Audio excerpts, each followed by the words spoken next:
Assalamualaikum warahmatullahi wabarakatuh.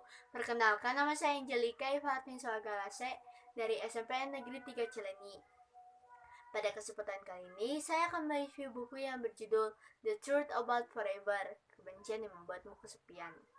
Buku ini dituliskan oleh Onizuka, singkatan dari Oke Rizka Septania. Buku ini diterbitkan oleh Gagas Media. Tahun terbit bulan April tahun 2013. Buku ini juga berjumlah 301 halaman. Yogas adalah seorang laki-laki yang berusia 22 tahun yang terkena HIV positif. Yogas pergi ke Jogja untuk membalaskan dendamnya pada seseorang yang sudah menghancurkan hidup Yogas, cita-cita, dan juga keluarga Yogas. Berbekal dendam yang sudah mendarah daging dalam tubuh Yogas, Yogas berniat akan menghancurkan hidup orang tersebut. Kebencian yang ada dalam diri Yogas membuatnya mendiri dan menjauh dari orang-orang dekatnya, termasuk keluarganya. Saat dendamnya sedang berkesumat, Yogas bertemu dengan Kana, tetangga kosan yang sangat optimis dalam menjalani hidup. Yogas yang penuh dengan misteri membuat Kana semakin mendekatinya.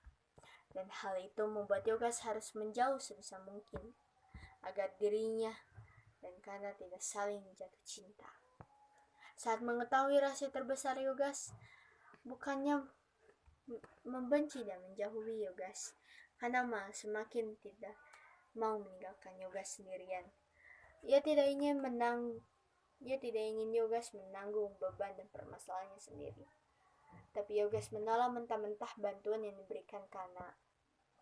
Ia berdalih kalau ia tidak ingin menghancurkan hidup Kana.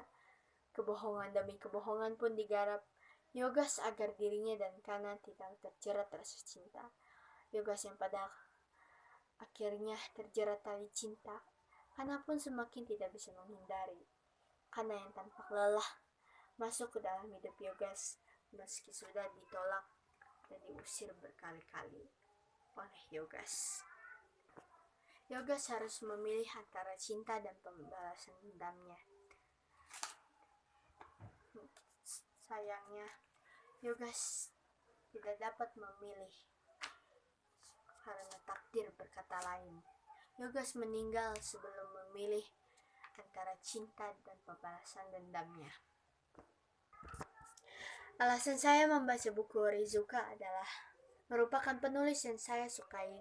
Juga karya-karya beliau selalu sukses membuat saya terkagum dan membuat saya tertawa karena cerita yang unik dan lucu.